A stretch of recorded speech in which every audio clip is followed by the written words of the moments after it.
network layer. So we are moving one layer down. We finished TCP, and the one layer down is what? What protocol is there? IP. Right. So this whole chapter is about IP. I mean, not just IP, but there are other protocols that run at that layer. So we talk about network layer basics, and then we talk about IP version 4, ICMP, DSCP, NAT again. Actually, we have done enough NAT, so we don't need to do too much. But we do NAT, and then we go to IPv6. Then we also talk about routing. Now, believe it or not, IP doesn't do routing itself. IP is not a protocol for routing. For that, we have some other protocols. They are called RIP, OSPF, and BGP. And they are in two categories, link state and distance vectors. We talk about those categories and then those protocols. All right. So there are lots of protocols to talk about in this layer.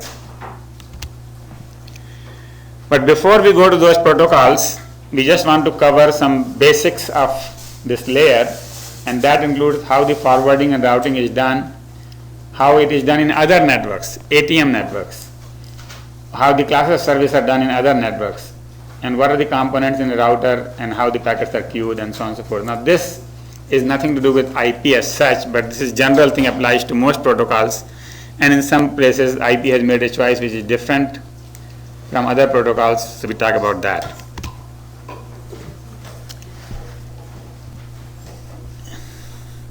So we gave you a list before, but interestingly enough, not the protocol that I gave you the list, they run in the layer 3.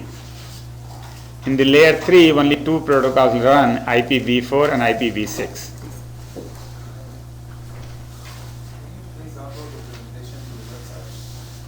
Did I not upload the presentation website? Where did you copy? Did I give you a copy directly? I thought you. I will check it again after the class. Right now I can't do it. So you really have to use the handout. I know, but I generally upload it and they print it from the website. But maybe this time there was some exception. Handouts are right there. Huh? I'm just saying the handouts are right there. Handout is right here, yeah, but he likes to do an online note, so whatever. You have the handout though? Okay, good, yeah. You can change the page name from hash to underscore. Oh, yeah. So there's an error. You get an error, page not found. Okay, so that's a typo. I made a typo. So wherever it says I dash, put I underscore. I have to fix that error. I know that error. Now it will work. All right. So these protocols, DHCP, RIP, OSPF, BGP, they really run on the top of TCP.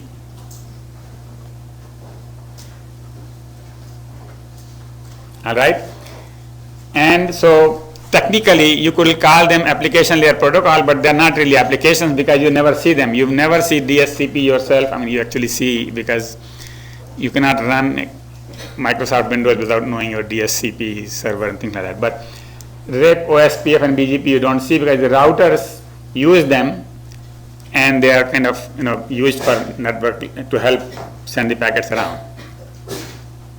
So we'll talk about them as well. And ICMP is another protocol which actually runs on the top of IP. It doesn't use TCP. It runs on the top of IP. That we will talk about in this set. Okay. So IPv4 and v6 are called forwarding protocols, not routing protocols. So there is a difference between forwarding and routing. And the difference is, forwarding means you look up a table and you find out where the packet has to be sent. Any clerk can do that. Routing means to prepare that table. That means you have to know who is connected to what, complete network map, and then figure out that to go from A to B, you should go by that door. Or to go from A to C, you should go through that door. So that table preparation is called routing. And so IP doesn't do that. IP doesn't prepare the table. IP simply uses the table. and therefore it is a forwarding protocol, and the protocol that prepare the table are called routing protocols, and they are this: RIP, OSPF, and BGP. They prepare the table. Yeah. Where's that table stored? So table is stored in your basically router. So when a packet comes in, the router looks into the table, and I will talk about that in a minute, actually more detail. This whole lecture is about that anyway. So first thing you have to understand is the difference between routing and forwarding. Right? Routing is preparing the table, and forwarding is using the table. Yeah. So if there's a router that has like a static table for all their routing. Yeah, so they may not. So for example, yeah, good So question. that new routing is all- Yeah, so I mean, that's a good question, whether it does do routing or not. But there were routers in the beginning of time when there were no protocols like this, and the tables were made manually. So somebody sat down and wrote the tables and put it into the router, and so they were routers at that time. I mean, today we won't have such a thing because the world is too dynamic. Yeah, like in small networks. Like In small networks, you could do static routing. So is that considered routing? Yeah, that's routing. Basically, preparing the table is routing. Whether it is manual or automatic doesn't matter. And in the phone network, actually, it was manual for a long time, even after IP had automated it. Okay, but now everywhere it is automated. So that is one thing: forwarding and routing. And then there is a control and management. So management has to do with, actually these are more of a control protocol, and management is not in this list. But since I use the word control and management, let me explain what is control and what is management. So suppose you work for a company, there are 100 people and there is a manager. Suppose manager is sick for one day. Does the company stop?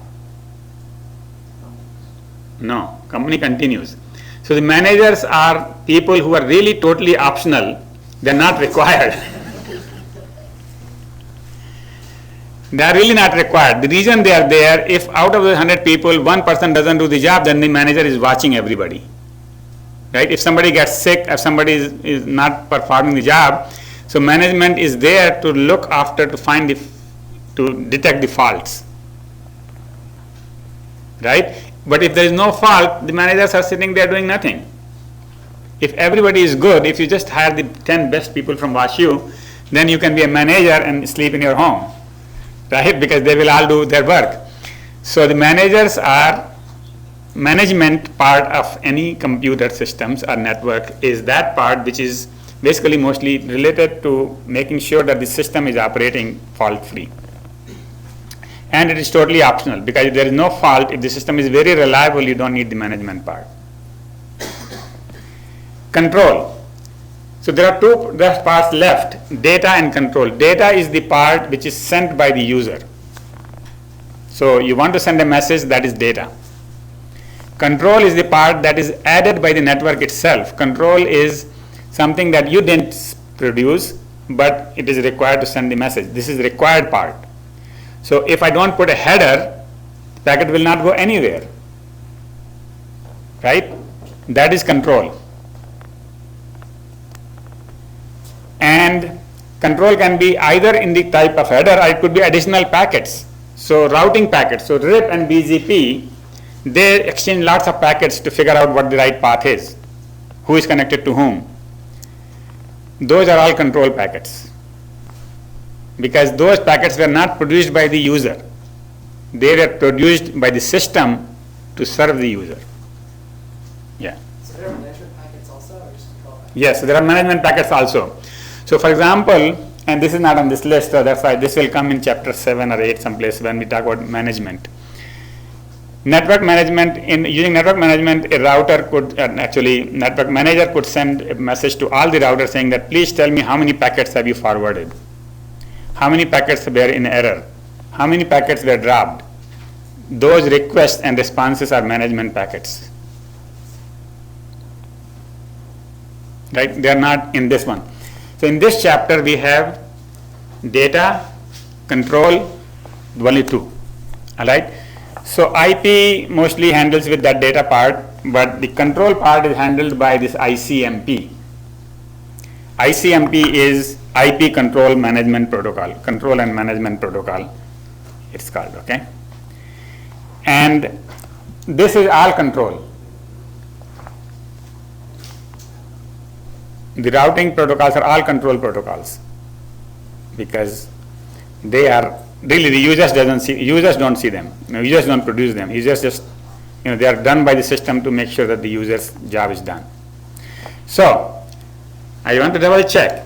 Everybody understands the difference between data control and management. Yeah. Routing protocols are all control protocols? Yeah. Okay.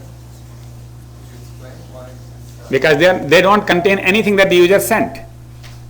If you get an OSPF message, it has nothing that the user sent. It simply says that A is connected to B with a link of speed X.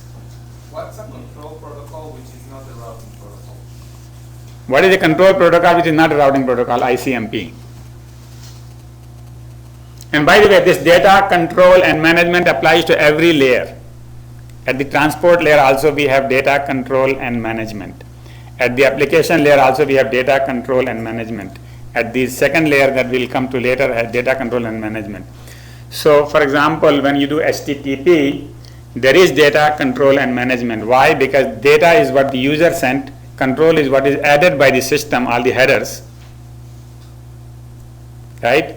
And the management is something that you don't see, but somebody could be monitoring as to how many requests were sent today, how many users came in, how many distinct users came in, how many distinct IP came in, all that is management. Sounds like management is like an application. Management is also runs at that layer, application layer. It's not on this list, but yeah, SNMP is the name of the protocol. So management protocols are application level? They run at application level, yeah.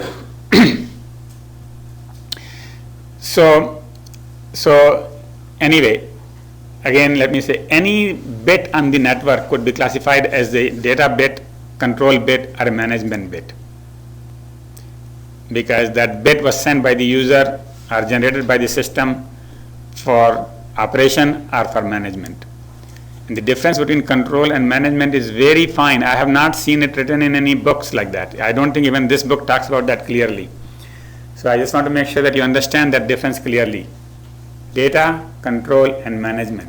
Management is the optional part, which is something required if something fails. If nothing fails, you don't need the managers. They are called overhead. How about like SSH? Right? SSH, is that SSH. Now I will come to SSH later on, but let me just say SSH is an application. So is that?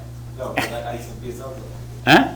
Or not ICMP is also application. No, ICMP is not an application. I will tell you what ICMP is. You don't know ICMP. I don't know whether you have used ICMP. So anyway, is the difference between data control and management clear?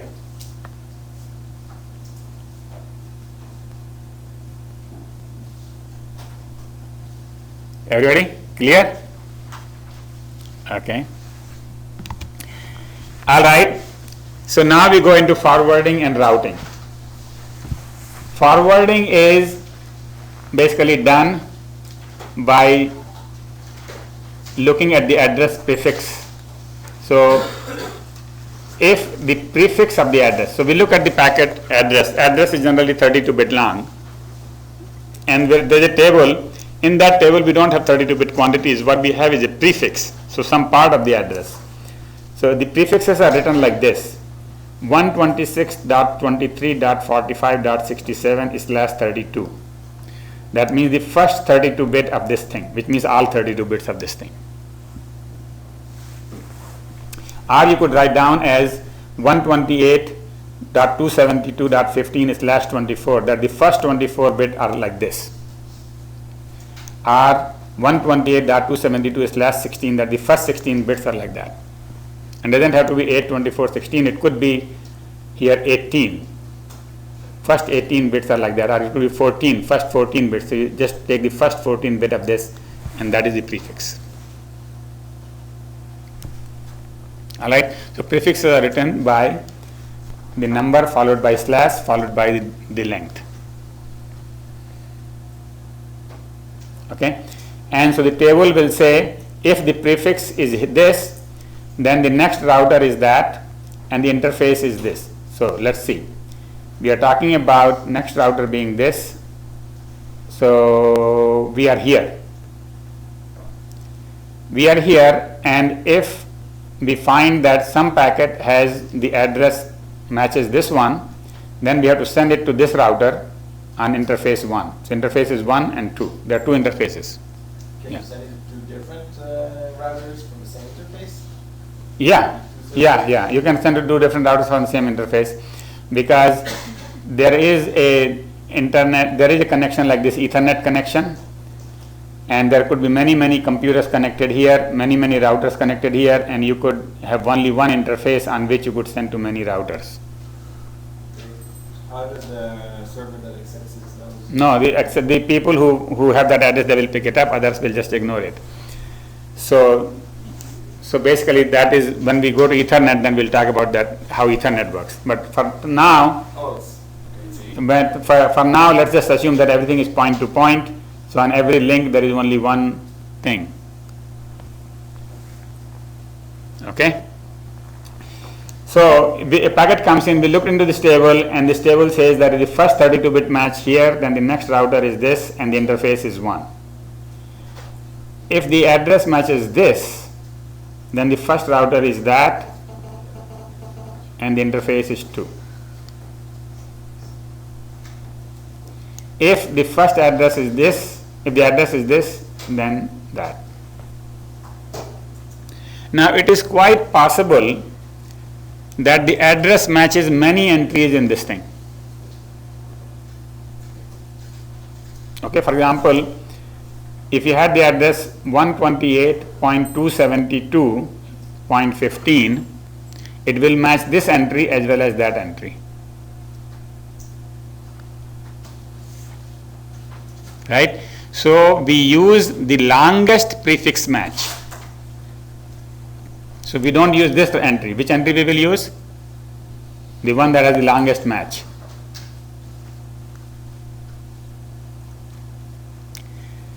So we start from the top, which has the longest entry, and as we find the match, that's done. Right? Because we start with the longest one, and then if we match, that's be done. That way we don't match again with the shorter ones. So forwarding is done from input link to output link via address prefix lookup. The routing is making this table, and then we do the longest prefix match. So there are three concepts on this slide. What is forwarding? What is routing? What is longest prefix match?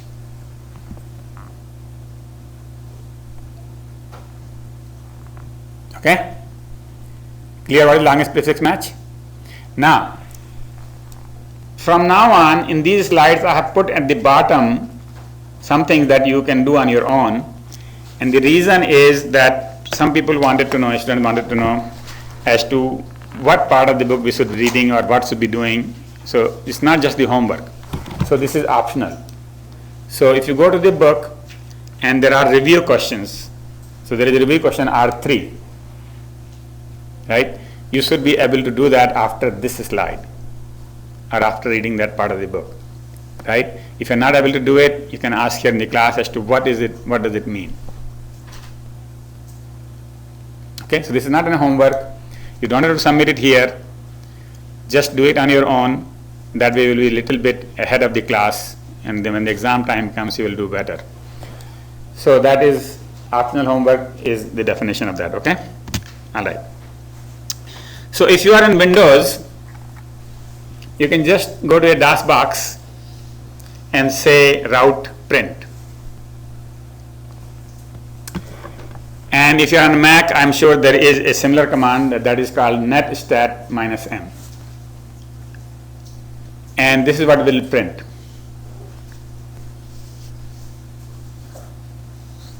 Okay? It will say interface. These are all the interfaces that your computer has.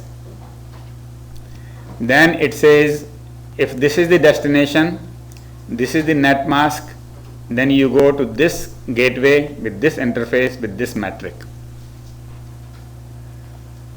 Alright, so that prefix is specified not by putting a slash, prefix is specified by putting a mask. So this is saying that match the first 8 bits. 255 means first 8 bit. Match the first 8 bit with this. 255.255 means match the first, how many bits? 16 bits. Because what we do is we take the address and AND it with the mask. When you AND it, everything that is 0 is cleared out, and only first 16 bits are left. Right? Our first 8 bits are left, our first 24 bits are left, our first X bits are left. It doesn't have to be 824, it could be any number. And the net mask and the IP you get. No, so on the IP address, you AND the net mask and then you compare with the prefix. Right? If it matches, then you are done. If it matches, then you look at the gateway. This is the address of the destination where you want to send the packet to. This is the next hop. And this is your interface. Okay? Your interface means you have, in this example, you have 2 interfaces. One has the address 106, one has the address 108.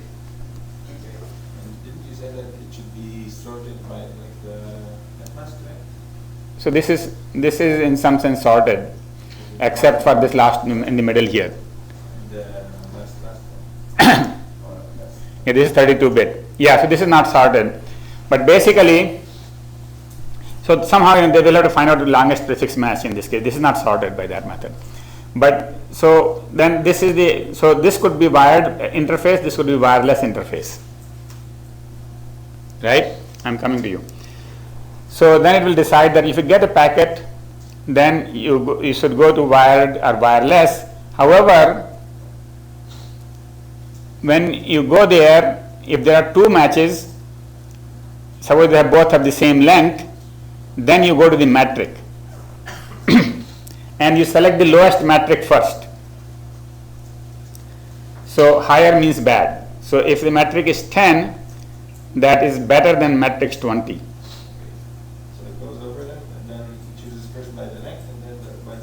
Metric, yeah. So generally, if you have both wired and the wireless at the same time, which one you should go first? Wired. Wired will have the metric 1 and the wireless will have metric 10. How about if both of them have the same metric? Yeah, then basically it is just random. As shown in this diagram. Yeah. What's the difference between a mask of 255.0.0.0 and like 240.0.0.0? Okay. 240, you have to expand that.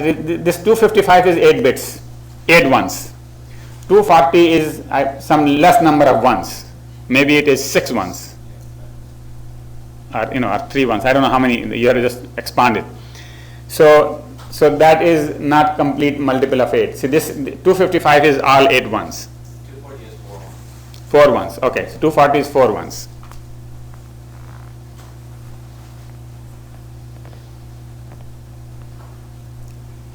Alright, everybody understand the net mask? Everybody understand this prefix and then the gateway? There are 2 gateways here, 192.168.0.1 and 192.168. So actually this is not a gateway, this is my own address in some sense. And then this is my own address and these are the metrics. Now, and so the default gateway is 192.168.0.1. Okay? And 127.0.1, but 127.0.0.1, that is a universal notation that whenever you have this address, that means you, yourself.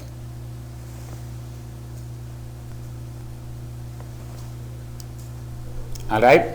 And whenever something begins with 224, that means a multicast. So that's not a one computer, that could be a group of computers. That means What 00 is the first one? yeah. Yeah, so now look at this. Any address will match this. So what you do, you get any address, you end it with 0000, what is the result?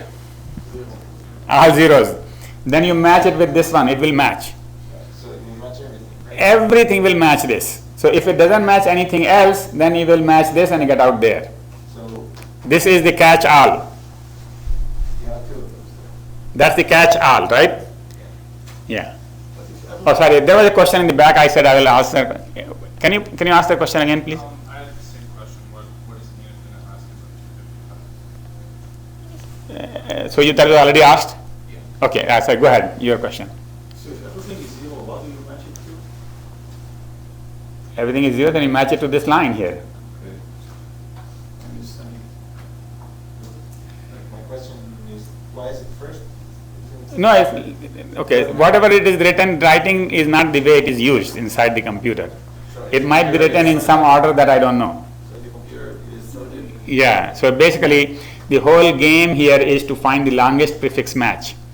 So whichever gives you the longest length of number of bits match, that is what the line will be used. Yeah. What, excuse me, what is the interface at second from the bottom, the 40,005? That's the VPN macro. Interface Oh, level. there we go. Oh, okay.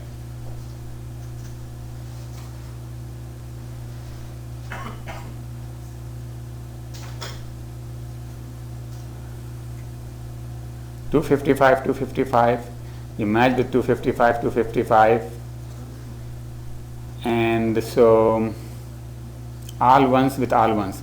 So by the way, all ones means broadcast. Yeah. Doing it on my own computer, under a lot of the gateways, it says on link.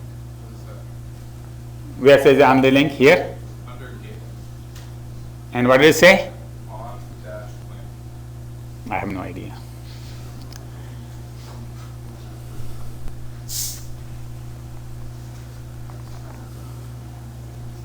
Okay. So what is the mask ended with again?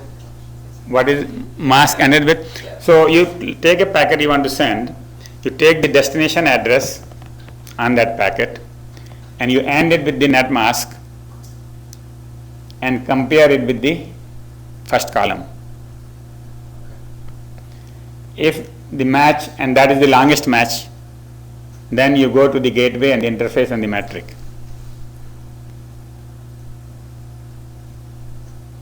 Yeah. Just want to repeat that. You take the network destination and net mask, you end them. Destination and the net mask, you end them, yeah. And then if it matches something on the destination. And then you match with this field, this column. Okay. Then you send it. And then you find the longest prefix match. Right? It might match many entries here. So whichever is the longest prefix match, You send it through that interface. you send it through this interface to this gateway by this using this metric. So gateway is the destination. Yeah. Gateway is actually, if you want to be really correct, gateway is the next hop. Because destination might be over there in Germany, right? But next hop is the gateway. All right. So this you should be able to do on your computer, right? Now, not only should you be able to do this, you should be able to modify this table to your requirement. So that is your homework 4A. How to play with this table. All right, and this is what you have to do first. You use the command route help to learn this message, this thing. This is not part of this course, by the way. I'm just giving you this extra because we told you this is not about Windows, this is not about Macs, this is about IP protocols, things like that, right? Everyone has a different implementation.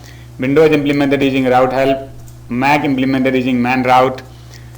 So you learn it and then you ping to Google, that will give you the address of Google, and then you connect it via wired to internet, and that wireless link is also available. So you have to have two links to do this experiment. I think everybody has that, right? Everybody has a wireless and wired link. If you don't have wired link at home, you can do wired link in some lab here, student lab. So you need wired link and wireless link. So disable the wireless first. You have only one interface. Run ipconfig. Now what is ipconfig? ipconfig is the Windows command which tells you the address of your own. In Mac it is called ifconfig. To find your available links, print the route table, trace route to google.com using traceRT. So traceRT is the third command that you will have to run to find out how you can go to Google. So it will show you that you are going to Google. Obviously everything, since you have only one interface, where are the things going to go through? That interface, right? And you will see that in traceRT. Now enable wireless. So now you have two links. Run ipconfig to see that you have two addresses. Print the route table. Now the route table will be twice as big, right? Modify the routing table so that the preferred path for google.com is via wireless. Now nothing will go through wireless, by the way, because if you have wired and wireless, wireless is slower. Mac and Windows, they all know it, so they will send everything through wired interface. However, you want something to go through the wireless because you got two links, so why not use it? How can you use it? You modify the print table, you modify the metric command or something so that that becomes cheaper. Right? Cheaper means better. So modify the routing table so that the preferred path for that address, just one address, is via wireless interface. Now print the new routing table, trace route to Google and verify that it is using the wireless interface. Note the command you use to modify the routing table and submit, one line only. So you're going to do all this. I don't want to see all of this. All right? I need to see one line, and that is the key line. How did you modify the table? Yeah. So do you want us to print the routing table, or is it? No, just print it for your own sake so that you understand what is going on. So you just want the commands? Yeah, print means you will see on this. See, the thing is, when you say route print, it doesn't print on a printer, it shows you on the screen. Okay. It shows you on the screen. So you will see on the screen and you figure it out, you will get something like this and you see what is there, unlink is there, and what unlink means, figure this out, right? And once you have done the modification, that is the key. Once you've done the modification, just print that out, and if you got that far and you wrote the right command, we are happy.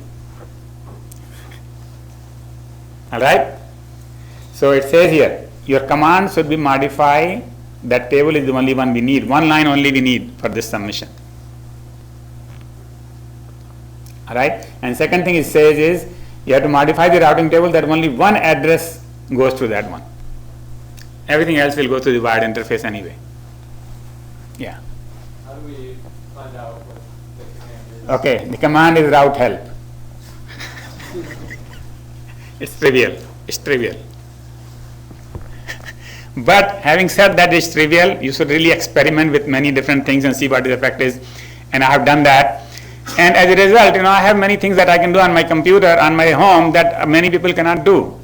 So for example, I have two DSLs, actually two DSLs I used to have, now I don't have it, but I had two DSL and I could say, well, this traffic should go through this and that traffic should go through that DSL. So you could divide your traffic according to the computers, according to the destination, according to anything you want. There are many computers in the home, and I don't want to occupy, one DSL. I want to keep one for something important, one for something which is useless. So you can do all that. So you have two interfaces, right? Right now you have no control over those interfaces, but after this command, you will know exactly what is happening with wireless when you are doing wired and what is happening with wired when you want to do wireless. Right? You can use both of them at the same time. All right? Okay. So that is so much about forwarding, and now we go to the buffering. And so when you are sending the packets are on the wire. So these are the bits, are the packets going to the destination, and suddenly when the packet is reached, the ACK comes back. So how many packets should you have outstanding? If you don't consider the destination, assume that destination has infinite buffering. Destination has infinite buffering. Then you should have so many packets so that the whole line is busy, because if you have less, then basically you are wasting that much time. Right? So the ideal buffering is equal to the round trip time, which means the whole line is busy, both sides, times the transmission rate. So if you have 1 megabit, you find out how much is the round trip time and multiply by 1 megabit. That many bits should be the window set, flow control window set. Because if you set anything less, you are not using the network fully. And therefore, you should have that many buffers at the destination. However, not every flow should have that much window, or that much buffering, right? Because there are many people sharing that line.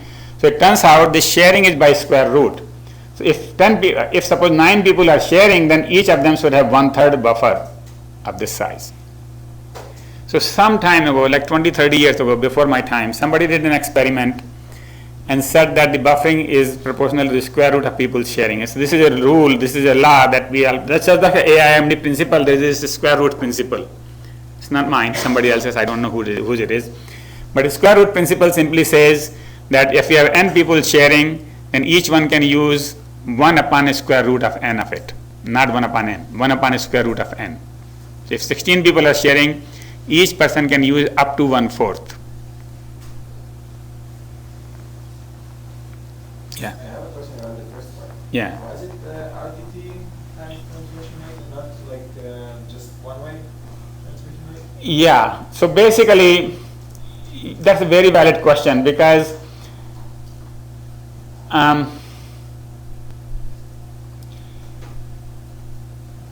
what you want to do is you want to keep the source busy for the whole round trip, and maybe it will be clearer. I think let me try here.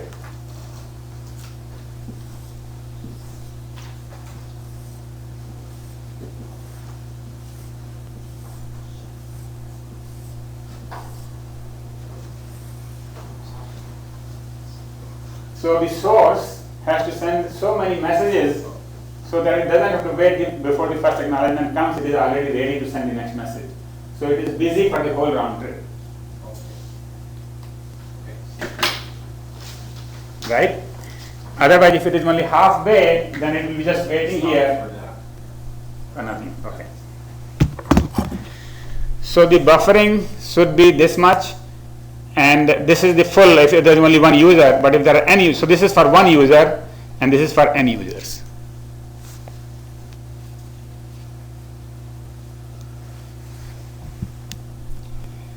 All right. Now, how do we drop the packets? So the simplest thing would be that the latecomers are dropped out. That's what happens in the movie theaters. So drop tail. If you come, the house is full, you don't get the ticket, you go home. Right? That is drop tail. Well, it turns out that that may not be the right thing, because what is the fault of the packet? I mean, those who came early could have been, really overloading the network. So people said we will do random early drop. Random early drop means we start dropping even before the buffers are full. So even before the theater is full, when somebody comes in, we say sorry, with 50% chance you can go home. All right. So we have a probability. With that probability, we say no, even if the seat is available, so that people who are coming late are not penalized for some reason. I don't know why, but anyway. So that is called RED, random early drop.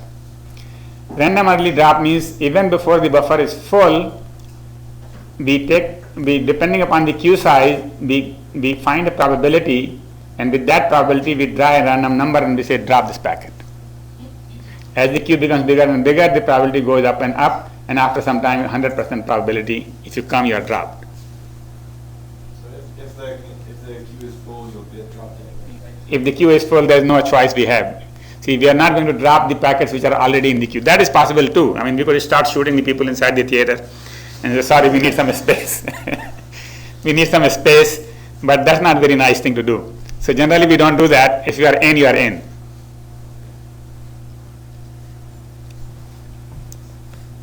All right, but we can stop you at the door. So random early drop.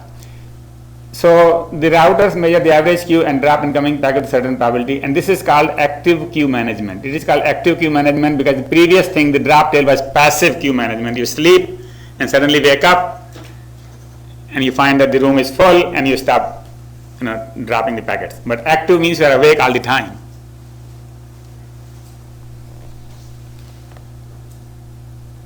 Right? So there are two dropping policies, and there are advantages of REDs, and therefore RED is implemented everywhere. People have shown simulations and actual measurement and all that. That RED helps for fairness and so on and so forth. So RED is kind of preferred drop policy.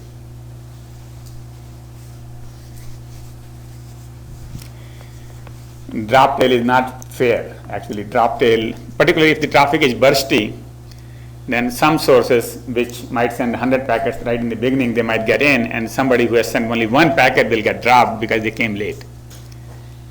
And in the theater scenario, late and early makes difference, but in a routing scenario, there is no late thing. You just came at some time. There is no so doesn't start at a particular time, right?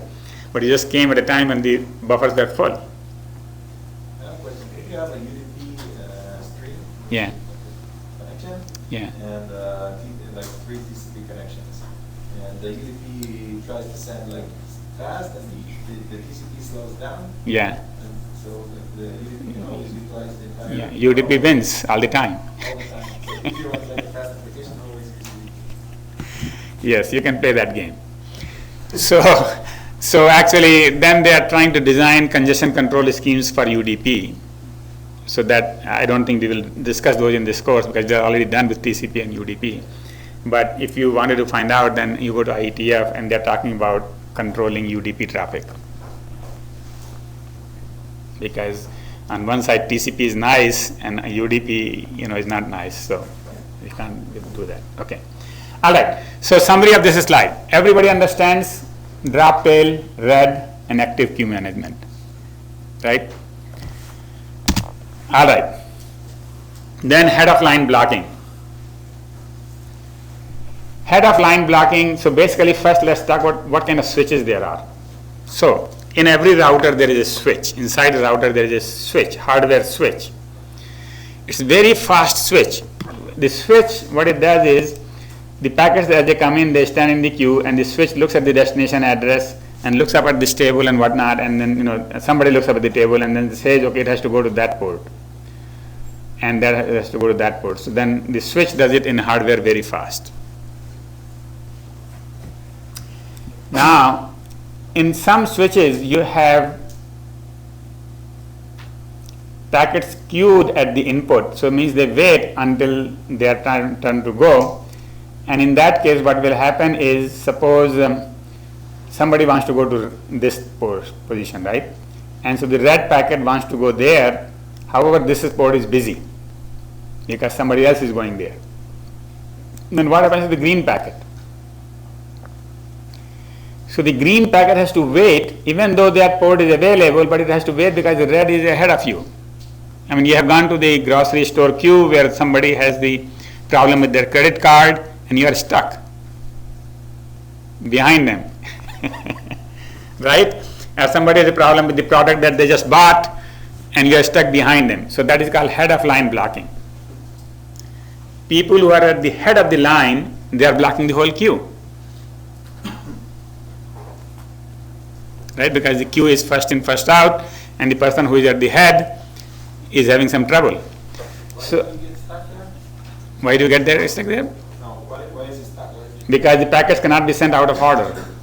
So every packet has to wait until its turn comes.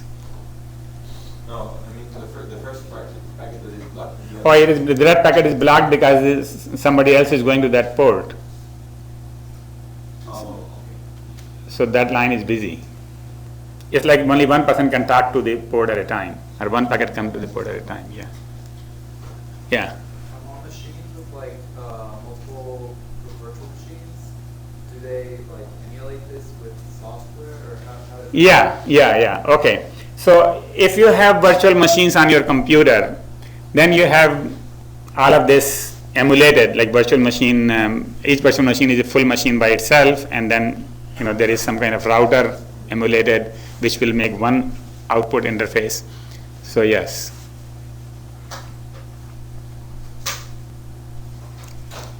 All right, so the key thing to figure out that really head of line blocking is not good, and you should avoid it in your designs. But first thing is to understand what is head of line blocking. Everybody knows what is head of line blocking now? Right? When the person at the head of the queue is blocked for some reason. All right, so that brings to the end of this part. And the 6 key messages for this part, not the whole chapter, for this part of the chapter is that the forwarding is using the routing table to find the output port using the longest prefix match. So you know all of these words. And the routing protocols make those tables. ATM. I should delete that line, but I think I deleted the ATM slides. IP provides only best effort service. So, basically, let me just say what we missed. So there was a technology called ATM, which was developed by the phone company so that it would provide quality of service, so that you could say, I want so much delay, I want so much throughput. And I spent quite a bit of time on that. Actually, I spent about 5-6 years on ATM research. However, it doesn't exist anymore. The technology didn't succeed, was not implemented, and is not there. So I skipped that whole part. There's a little bit in the book, but I felt that what is in the book is not sufficient to really explain everything. So I had a lot more stuff on my slides, but then I deleted that. So IP doesn't provide any of that.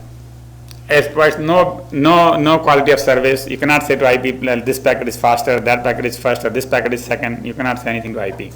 So IP follows a principle called KISS. Everybody knows what is the KISS principle? Keep it stupid, simple, stupid. Sorry, keep it simple, stupid.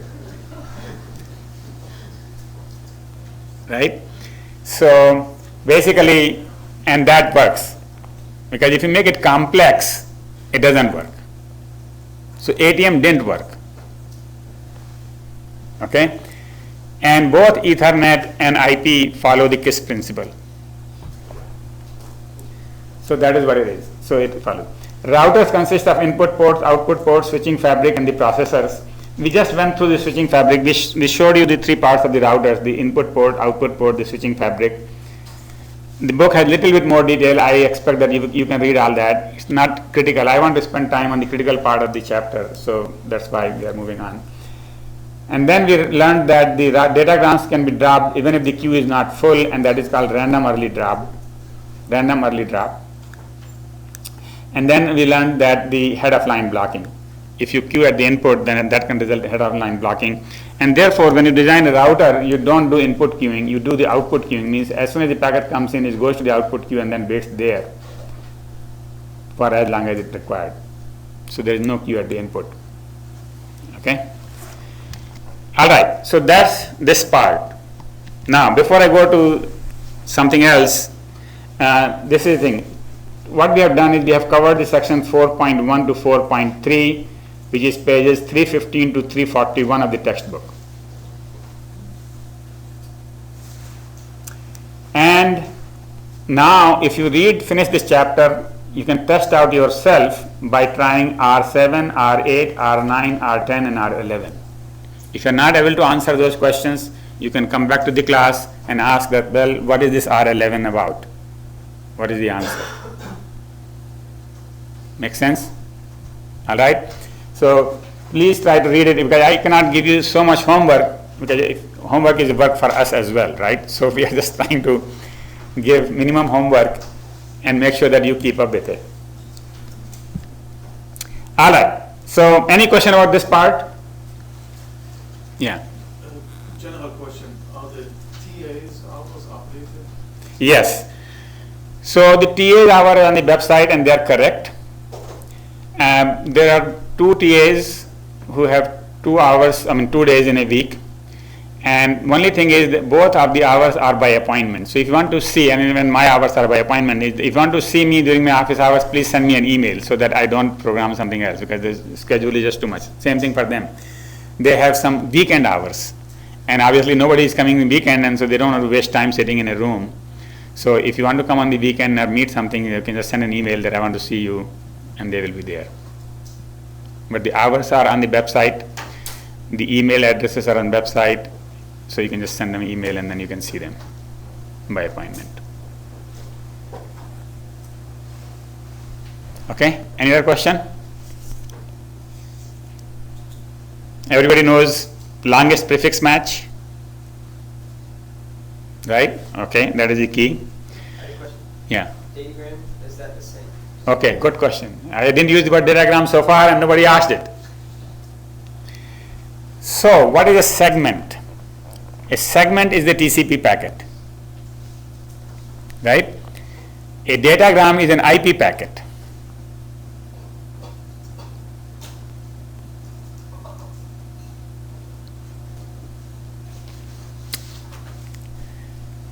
Are all TCP segments is a single TCP segment in one single IP datagram?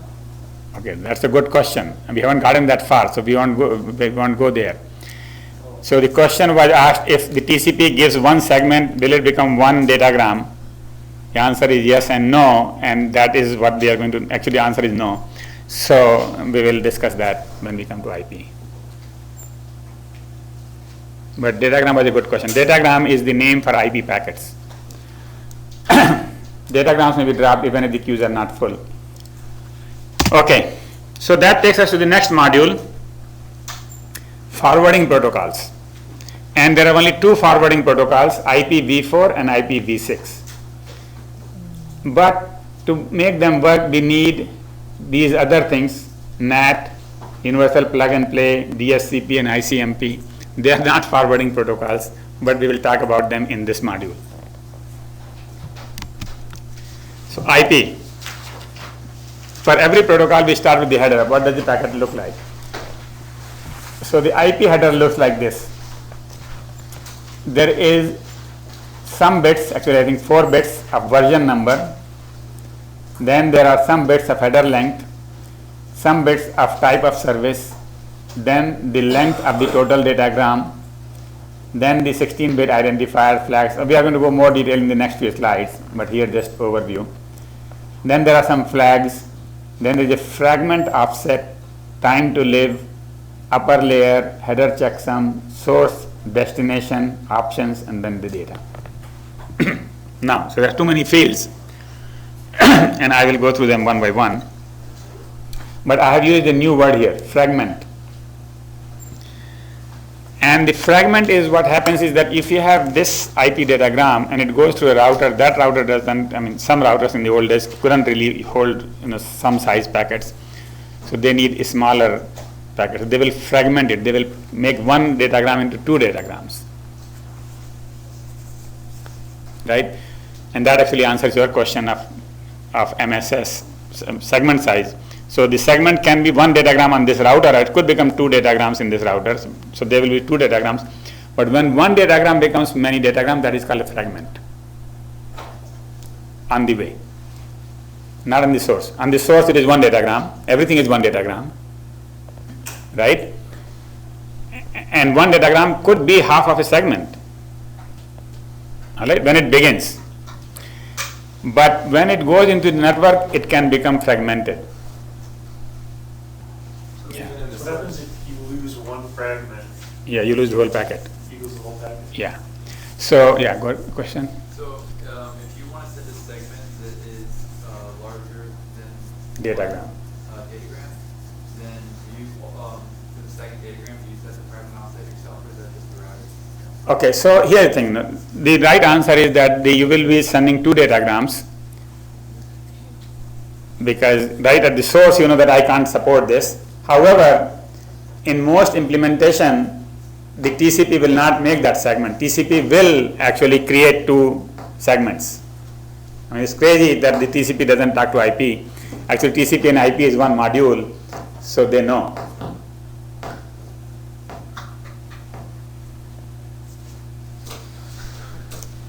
This has to do with this microphone. So, all right. So, is there any new word here? So, we have lots of new words actually. Time to live, upper layer, and okay. So, let's go through one by one. First of all, data unit identifier, and so this is a number which is a kind of sequence number in each datagram. So here is a 16-bit identifier. So each datagram has a 16-bit number. Is it random for each packet or is it sequential? Or is it sequential? Yeah, sequential. All right. Then the total length is the length of the user data plus header in octets. So this one is data plus header. Now this is the kind of thing that you have to remember in the sense that every protocol in every layer has a different meaning of length. Not only the meaning of length, whether it includes the data, whether it includes the header, whether it includes the both, also it has a different unit, whether it is 32-bit, 16-bit, 8-bit, and it's kind of crazy. So the only way you can remember is by just going to Google or going to Wikipedia or something like that. But for this course, during this course exam, you have to remember that one on your cheat sheet. But that is something at least, and after that you can forget the whole thing, because I forget the whole thing too, by the way. But the thing is, for the exam you have to know. So at least once you have to know. So right now this is in bytes. This is in bytes, and this is the total length. Then the data offset.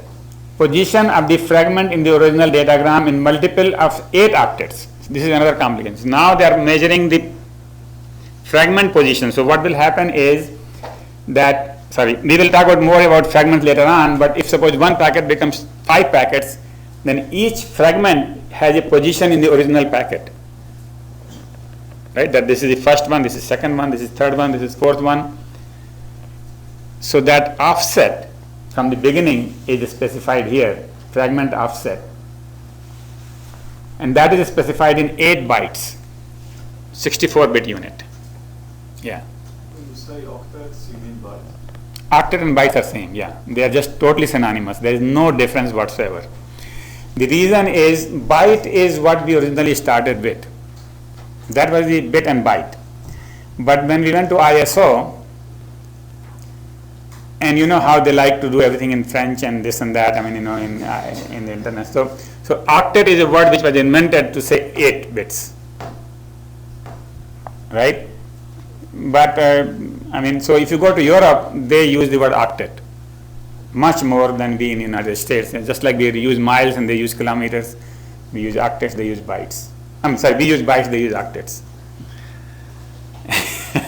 We have freedom of eyes. Fragment offset, it's the byte in the datagram. What does it specify? I'm sorry, what is it? Freedom of fragment offset. I will come to fragment offset in a minute because we have more detail of that one. Okay, so let's forget that for a minute. Anything else? All right. So more flag. So there is a flag. There is a flag among the flags which says more, 1 bit, which says that this is not the end of this datagram. And then there is the datagrams can be fragmented or re-fragmented at any router. So you might, at one router, you might break into 5. At the other router, one fragment can become another 5. Right? So you can keep fragmenting. But they are not reassembled anywhere except at the destination. So this is the rule. You can break them at any place you want, but we reassemble them only at the destination. All right? So that way we don't have to refragment, and because if you reassemble it, it's quite possible another router may not like it. So you just keep breaking it, and at the end you reassemble at the destination. All right, so how do we do fragmentation and reassembly? So each fragment has a length field, has an ID field, more flag, and offset. So the length is, let's say we broke, this one was, the original datagram was 4,000 bytes. Yeah. About what you just said, you can break up the packets into multiple, you can break them out multiple Fragments. fragments. Yeah. Do you have to put a new header on every single fragment? Yeah. Good question. Each of these fragments, I'm going to do that example in a minute. Basically, see, I take this big datagram and break into 3 fragments. Each of these will have the complete IP header. They will be complete IP datagram in some sense, right? So this will have a length of 4,000. This had the length of 4,000, an ID of X. Now it says flag, it's more flag is 0, and offset is 0. So that is the original thing. More flag is 0 means this is the last, there is no more. And this is the only one, right? But when it becomes into 3 pieces of 1500 byte each, the first will say the length is 1500, the ID is same, ID is X. ID field is copied, and this one says there is more flag, so I am not the last one. This one will say there is more flag, so I am not the last one. This one will say more flag is 0, means I am the last one. So there is no sequence number. Only thing you know is that this is the last and this is not the last. They can get out of order and they can cause problems. This one has an offset of, so actually they cannot get out of order because of this. Offset is 0. So this one will be the first one. This one is the offset of 185. So you go 185 bytes and then put me there. Right? And not 185 bytes. 185 times 8 bytes. Because this is a unit of 8 bytes. And this one has the offset of 370, so you go 370 times 8 and then put me there. And this has a length of 1040. Why 1040? Because when you have 4000 byte message, this 4000 is the length of the whole thing, including the header. So really, if you exclude the 20 byte header, the message part itself is 3980 bytes. Right? Out of that, we will take 1480 bytes here and put a 20 byte header, so that makes it 1500. Another 1480 here, that makes it 1500. Then the leftover is 1020, and then we put a 20 byte header, that makes it 1040. Alright, so remember that 20 byte. Huh? Yeah, I'm going to repeat it here on the screen.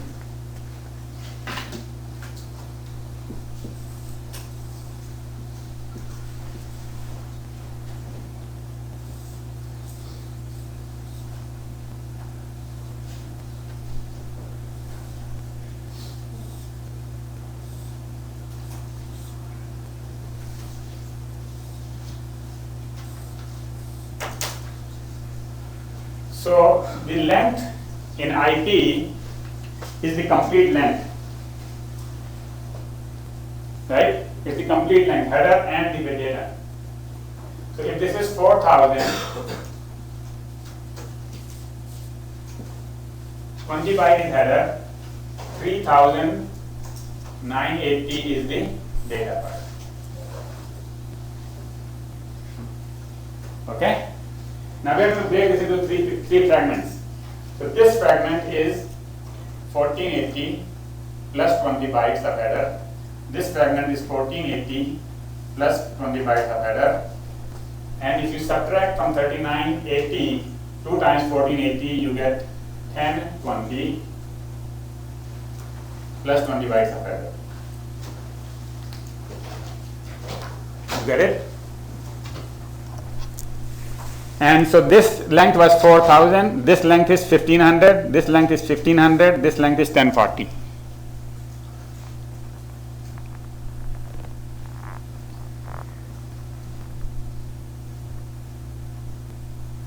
Right? And you can see the offset also. This one has an offset of 0, means this data field will go right there. Now this one will go right there, which is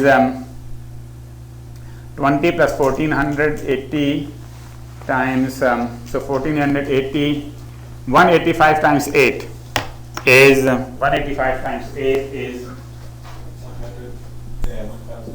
185 times 8 is 4, 8, and 1480. Right? So this one says that put me after 1480 bytes, that means put me here. And this one says put me after 28, 29, 60 bytes, so put me there.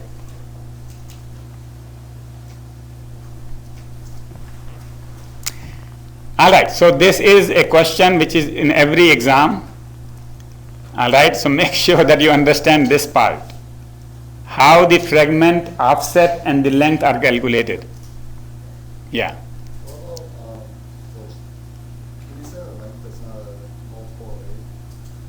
Can you have the length which is not a multiple of 8?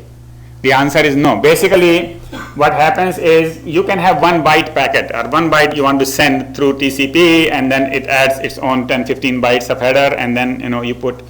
So the length message can be any length, right? But generally, what will happen is for IP, everything has to be multiple of 4 bytes. So we put the padding, right? And when we do basically, so that is the thing, is that basically everything is multiple of 4 bytes, and all the segments are multiple of 8 bytes. So fragments. So the thing is, the last fragment basically will not be multiple of 8 previous period. And if it is necessary to make something multiple of 8, we just add padding and then we divide into fragments. So the answer to your question is, the length doesn't have to be multiple of 8, but if you fragment it, that fragments has to be multiple of 8. Yeah. Any other question? Yeah. And the offset number ignores the extra headers. Offset doesn't include the extra header. So that's another complication, is that you see 1480 was simply this part. So when the offset is 0, 0 means after the 0 bytes after the header. Right? And when the offset is 185, that means 1480 bytes after that header. You take ignore my header and take my 1480 bytes and put it there.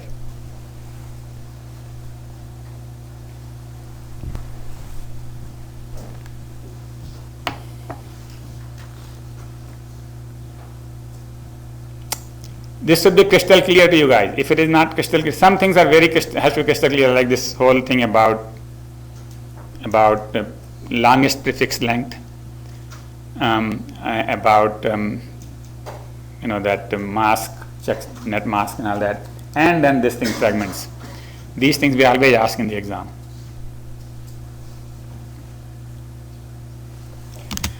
All right. So let's see. We finished everything, and we gave this example, and then there's homework, obviously. So you should be able to do this homework. And this you have to submit the whole detail.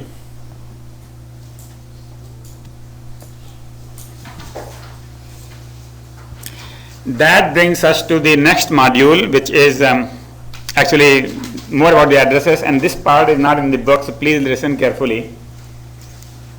So IP addresses are 32-bit long.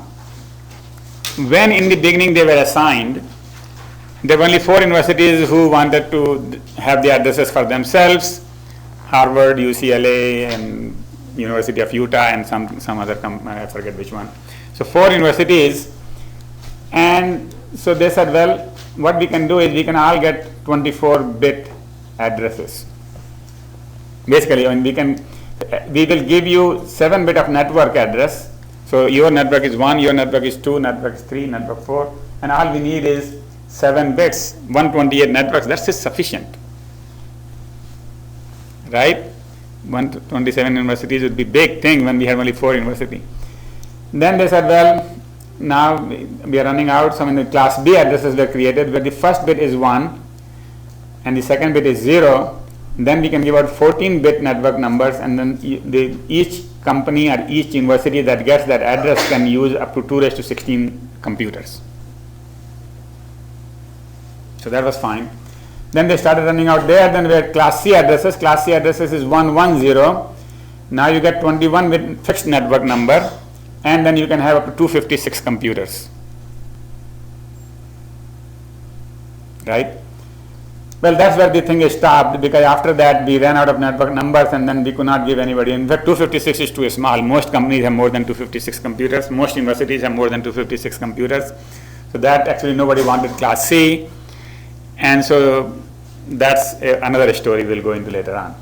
But class D also exists. Class D is a multicast address. So if the first 4 bits are 1110, that's a class D, and that's a multicast address. What is a multicast address? Multicast address can be used for any group. So for example, if you want to send a message to all routers, you could create a multicast address which all the routers understand, and then you can send the message to that address and everybody will get it. Only the routers get it. If you're not a router, you're not part of the group, you don't pick it up, you don't get it. You want to send it to all the bridges, you can make a group for them. You want to send all base stations, you can make a group for them. You want to send it to all seniors, make a group for them. You want to send it to all first year master students, so you can make any group you want. Yeah. How do the routers that are forwarding it know which Yeah, that's a complicated problem. Multicast routing is very, very difficult, and we will not cover it in this course. All right. If you really are curious, you can read in the book, in the same chapter, they have the last section on multicast routing, but that is going way beyond what we want to go into this first course. It's difficult, and it's not implemented well in the internet, so it's not actually that used that much. But it is there, the address is there. So if you see an address beginning with 1110, you know that this is a multicast address. Then they used class E addresses where they will have 4 ones and a 0, and then that is for future use. But before all this thing happened, see class C addresses, they really realized that we are running out of addresses and this is kind of a scheme will not work. So then, we are going to in the next slide, but before we go to the next slide, I just want to say that basically the networks changed. Originally the networks used to be like this, where each router used to be connected by an interface to a computer, but then we introduced Ethernet, where Ethernet is one wire on which you can have many, many computers. Right? So only one interface but many computers, so we call this subnet. Alright, so this is a subnetwork, and as opposed to here this was a network, but this is now the whole thing is a network, but this is a subnetwork. So each Ethernet is a subnetwork. So in one network you might have many, many different Ethernets. They are each subnet. So the addressing became subnet plus host. So you put your subnet address, each subnet has some prefix assigned to it, and then your host address. So it became very general. Basically the subnet boundary could be anything. It doesn't have to be 8, 16, 24. It could be anything. And that's where we started using netmask.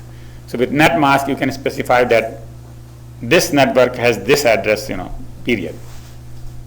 Any address between 200, let's start with 224 to 240 is a multicast address? So anything that has this thing, Yeah, that's 224 to 240. I haven't calculated that, but is it, It's 224 at the last 4 bits. if you put all, this is 224, and you put all ones, 240, okay, well that's it then. I haven't done that calculation. It doesn't look like all ones would be 240, it could be 241, but all ones would be odd number. Something, anyway. Alright, I will stop right there and we'll continue on this 425 next time.